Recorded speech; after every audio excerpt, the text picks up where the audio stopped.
Thank you for joining us today. I'm Zara, and today I'm joined by Camille, who is the admin of our book group. Hello, Camille. Hi. And we're also joined by lesbian author Anna Burke. Anna, thank you for joining us today. I'm so happy to be here. Thank you for having me. So, Anna, I'd like to start today's interview by just asking you a little bit about your writing journey. How did you get into writing? I've always written. I don't know about European schools, but in the U.S., you're given these like pieces of paper, and the letters you're supposed to form are about this big, and the little dotted line in the middle. And instead of copying out my letters like I was supposed to, I always use that space to write stories, and that's kind of my earliest memory of that the first moment when I thought, oh, I like this. And how did Compass Rose come about? Compass Rose came about. We at that time we were living in the Caribbean, and I was on a beach, and I was staring at these huge ships with these giant shipping containers on them, and I thought to myself, because at the time I was very interested in sustainable agriculture. I'd been working in agriculture off and on, and was a little bit obsessed with the idea of these shipping container farms. And then I thought, well, if you could have a farm in a shipping container, why couldn't you have a farm on a ship? And then I thought about farm ships, and then I was telling this story idea to my friend, and he said, that's incredibly boring, Anna. Like, if you're going to have ships, you have to have pirates. And then from there, the idea snowballed into Compass Rose. Why did you set your book Compass Rose, in both dystopian for the civilization and the climate? Why having two issues at the same time? Well, one of the things that I love most about speculative fiction is that it's a medium in which we can, as writers, but also just as readers and as thinkers, we tackle ideas that are pressing and maybe in some cases hard to think about in terms of our own lives. So for me, climate change is a huge, scary issue, and one of the ways that I can think about it, and especially issues of displacement along coastal cities, this book allowed me to intersect ways in which, I don't want to say societal collapse, but ways in which we might both use science to come together to find uplifting solutions. And then also, because I'm me, my mind took a dark turn, and I thought, well, what if it got really bad? and then I just kept doing more and more research, and I just kept throwing more and more things at my characters. So part of it was I wanted to explore the ways that technology can help us adapt, and also I wanted to explore the ways in which I could really make things hard for these poor characters. Is that how you ended up writing about Man of War as well? Because that features quite heavily in the book. And are they threatened by climate change as well? Yeah, and these, we're seeing, we're about to be joined by dogs, just these huge blooms of algae and jellyfish already. So to extrapolate off of that, it was easy enough. And then as I was thinking about it, I chose the Portuguese Man of War mostly because they're so easily recognizable, and I wanted my readers to be able to connect with these, and also I like the idea that they're as an organism, they're actually a colony of organisms, right? So they're not just regular jellyfish, as if there's a thing. So that to me was interesting, because I wasn't thinking in terms of metaphor when I was writing it, but it is this really nice way of thinking about how society could work, right? All of us working together to form this beautiful and incredibly painfully deadly creature. That's really interesting. Why did you choose to write in the first person point of view? Well, if I could do it again, I don't know if I would, to be perfectly honest. Rose's voice came to me that way, and it was my first novel, and sometimes, the first person voice feels very natural. and especially when you are a newer writer. And so for me, that I tried to write a little bit of it in third person, and it just didn't feel right. So I stayed with prose. So part of that, the answer to that question is that I was beginning to learn my craft, and that to me just felt right, and so I went with it. The other aspect was that I wanted Rose to come off as a character who is naive, but who you also really connected with. And first person is a way that you can do that, and the reader doesn't get too frustrated with the character because they're with the character. Versus, I mean, you certainly can do that in third as well. First person is also limiting. You only know what that character knows. I was able to get around that a little bit with the captain's logs, but yeah, if I were to go back and write the series again, I don't know if I would use first person. So talking about Compass Rose, it was your first book. How daunting was it to write it? From conception to finishing, it took a couple years, probably 3. And did you face any challenges along the way? Was it easier, harder than you thought?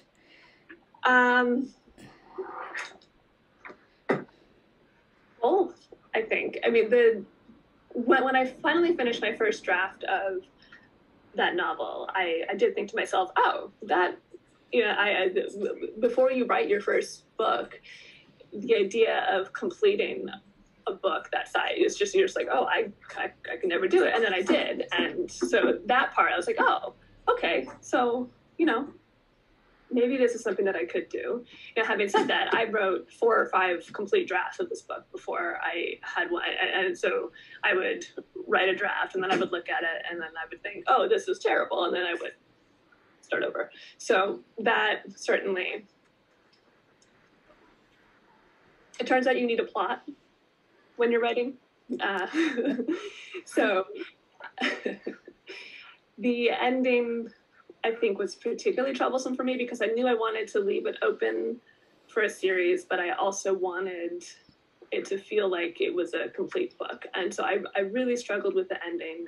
And I also had quite a few personal things going on at the time that, as with anything else, when you're having health issues, right, it complicates every aspect of your life. So that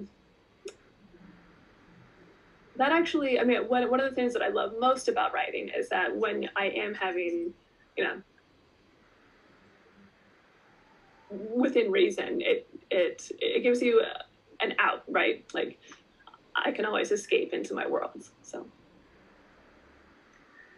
speaking of your world, Seawolf, what is going on? Is it I know you can't spoil anything, but is there some kind of magic or just regular superstition that we all have? Is Seawolf something climate will have changed somehow?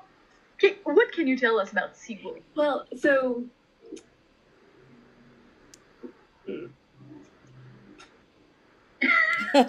So like challenging question. So I really like science. So I don't know how to answer this without spoilers. Okay. Do we get to see the same characters in Seawolf that we do in Compass Rose? Yeah. Yeah. And I remember you saying in the book chat that we might get to see a little bit of Rose's backstory as well, because that would be really interesting, wouldn't it? Yeah, because we sort of see her when she's already part of the crew, but we don't see her early on. So can I ask how you ended up making Rose a compass? Where did that come from? That's really interesting. Where did that come from? So that isn't a spoiler. So animals, we all, but humans less so, have they're called magnetoreceptors. Oh yes, I remember reading about those. Yeah. Yeah. So it's something that we don't really use. So for whatever reason we don't. Sorry. let me try to answer that more coherently. It is a biological adaptation that humans don't have, but in theory could. And so if you were to push the bounds of, say, genetic experimentation, you could end up with a skill like that. When we're discussing the book in the book club, someone said to me, "Oh, I can only sleep, or I can sleep only really well in the north to south direction." And then we had really interesting chat, because apparently some people can only sleep really well in the north to south direction. And so that sort of had me wondering about whether, maybe we have these, but we just don't, as you said, we don't really use these, because in our daily life, we don't really need to orient ourselves, because we have got other tools to orient ourselves. So wouldn't that be interesting if we could actually, Absolutely. I think I have, Well, we all know. So I personally don't have a great sense of direction, but my wife does, my father does, and so, they'll be able to find themselves almost wherever they are. And so to me, that does feel magical, because me too, because I get lost in my own backyard, to be honest. What was the biggest challenge you faced while either writing or editing or just publishing Compass Rose? There's so many to choose from. How should I answer the question? Or just share them all. Well, as far as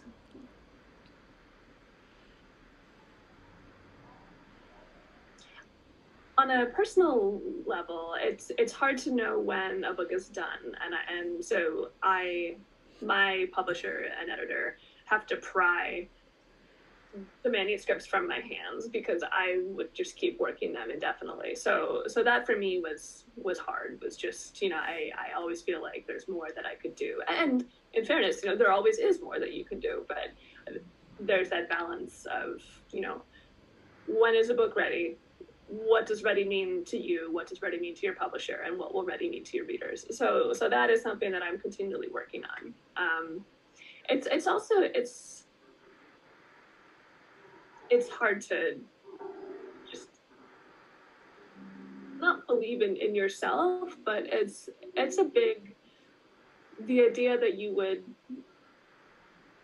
produce something that you would then, give to other people to read, right? And then they might enjoy it, or they might hate it, or they might send you emails about how much they loved it or about how much they hated it, right? So that is definitely something that can be a little bit intimidating. Writing it took me a very long time, and I think now, after writing the sequel, I can finally say that I do know Miranda's character, but she took a very long time to open up to me. So that was useful in a sense in the first book, because I didn't want, I knew certain elements of her character that I couldn't have Rose know. So it was important that Rose not really feel like she knew her, but I was worried because there were times when I didn't feel like I knew her. So that was tricky. Do your characters speak to you when you're writing? Do you sort of modify the story as they speak to you, or do you already have a plan and then you stick to the plan? They don't shut up. So I like to make a plan, and then they like to wreck it, I think is the most succinct way of saying it. I do a modified plotting strategy now, where I know vaguely what needs to happen, and I know vaguely where I want to end up.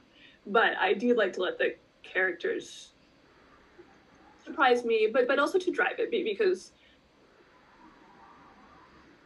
plot is often character driven, and I wanted the reactions to feel natural.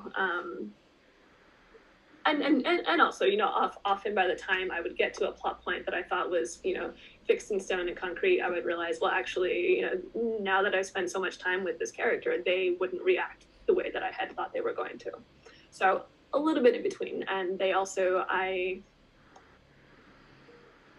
have trouble sleeping at night, not because I have insomnia, but because these characters just do not shut up. So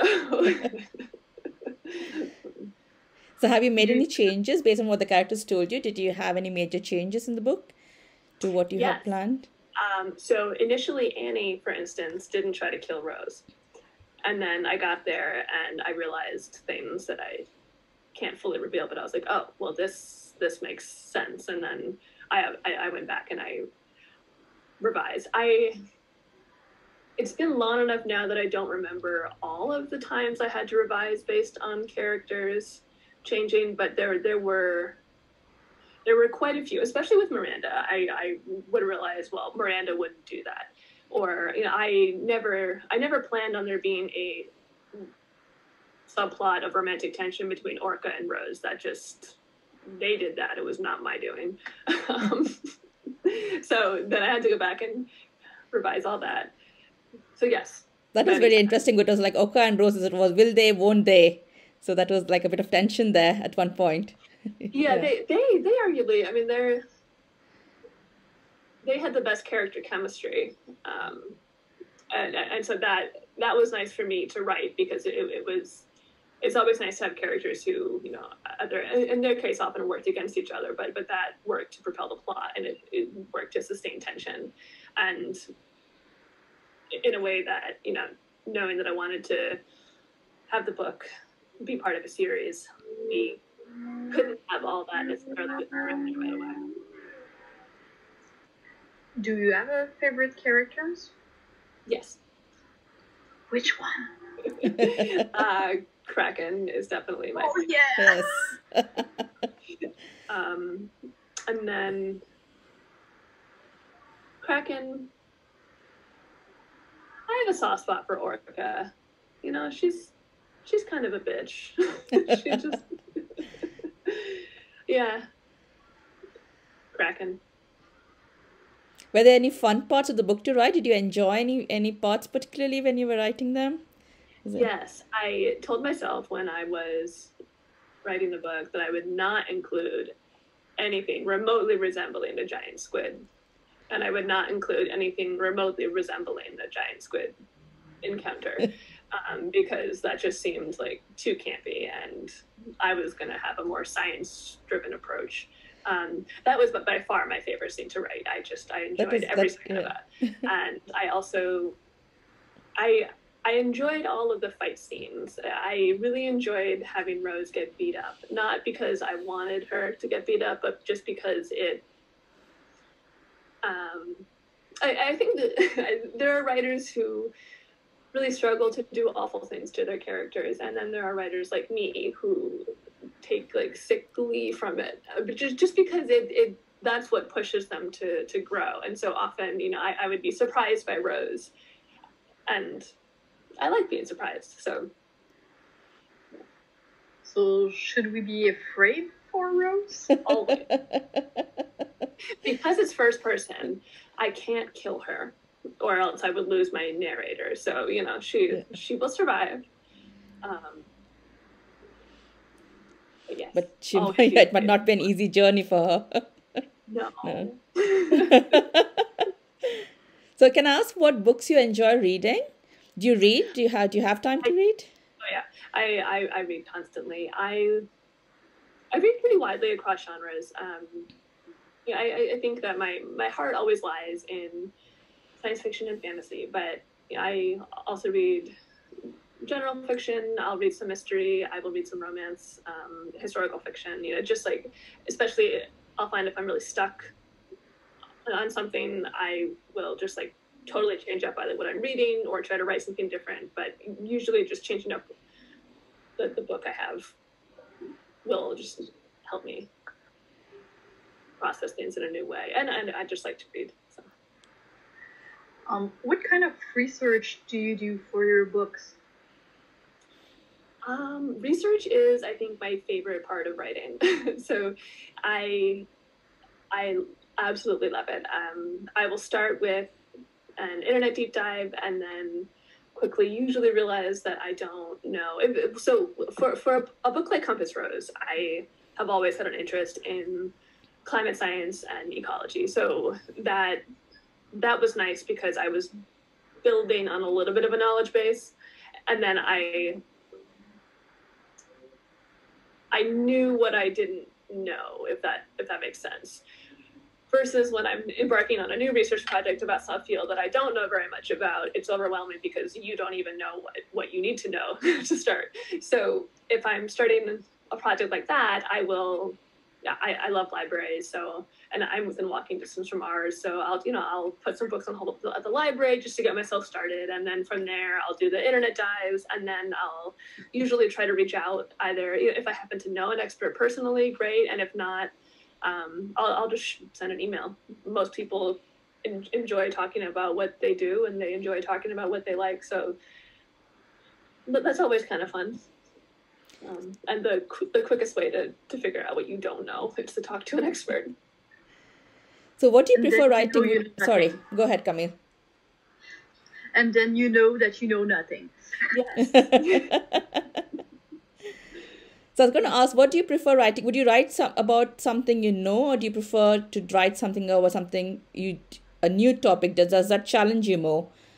Writing about something you don't know, maybe you don't know very well, and you do a lot of research on it.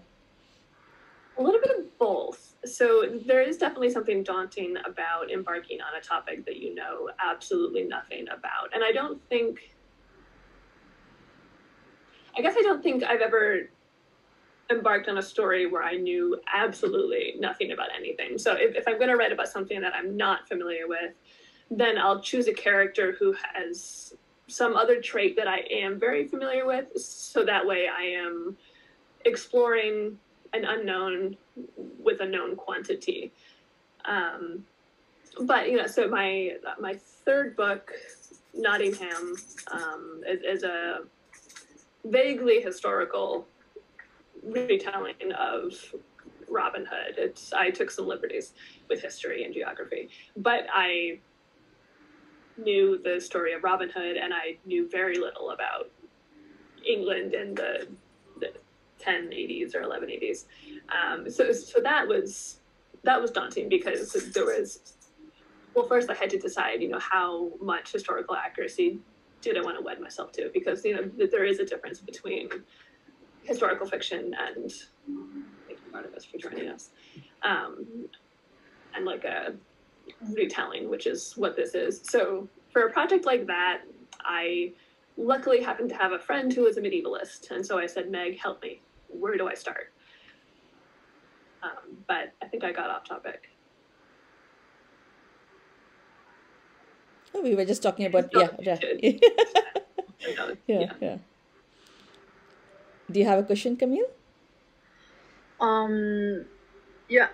Actually, what part of what is your favorite books, or what part in one of your books is your favorite? Do I make sense? I'm not sure. Okay, so which of my books is my favorite? Yeah. I'm staring at them right now. I think they're usually my favorite when I'm writing them, and then unless I am writing a series, they can be put away and my attention moves on.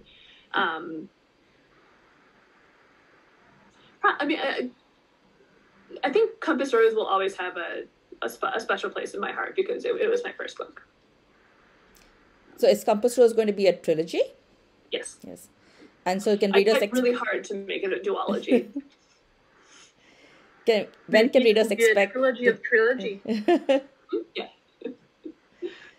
When can readers expect the next book? When is Sea Wolf due to come out? It is due to come out this coming July. That's great. Something to look forward to. Yes, Yeah. it's hard to say what the world will look like then, but Yeah.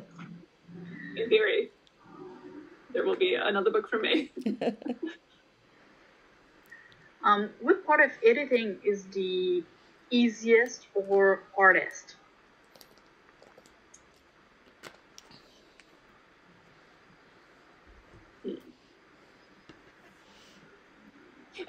Did you ask what part of editing? Yeah. Okay, that's what I thought, and then all of a sudden, I wanted to confirm. Well, so much. I actually really like editing because the revising part is where the story really starts to come together, and I can move things around or make sure all the plot arcs connect. Or I've been revising for a long time, and I am no longer.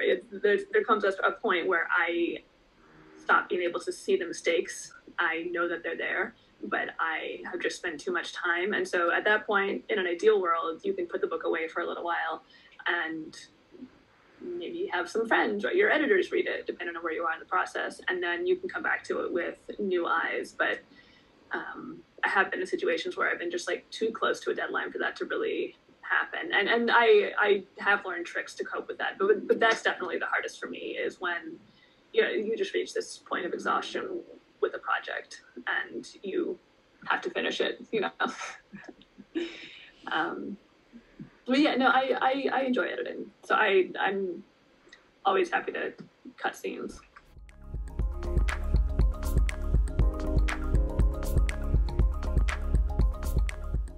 If you could time travel anywhere, would you go to the past or the future?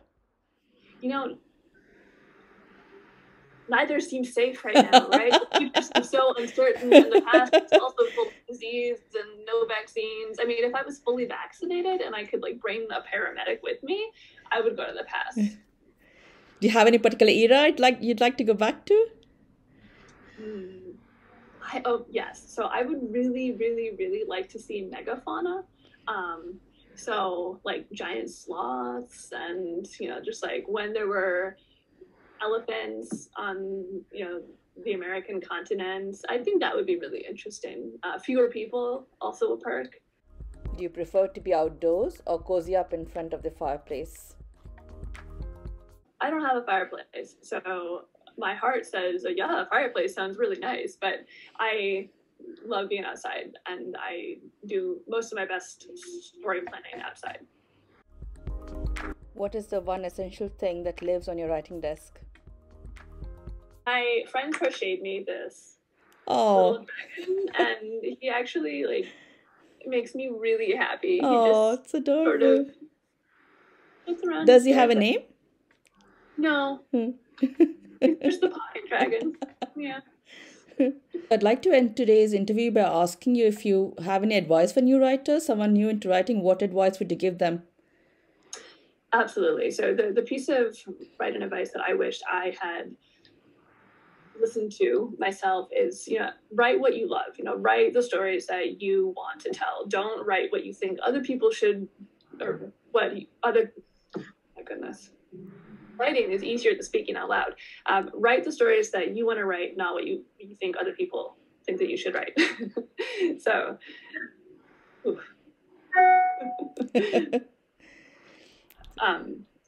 and I lost my train of thought there, but I say that because, you're going to spend a lot of time in that story world, and it really needs to be a place that you love. And it also, you are not going to write the project that you think someone wants you to write. You are going to end up writing the project that you want to write, and you'll get there a hell of a lot faster if you just skip the other portion.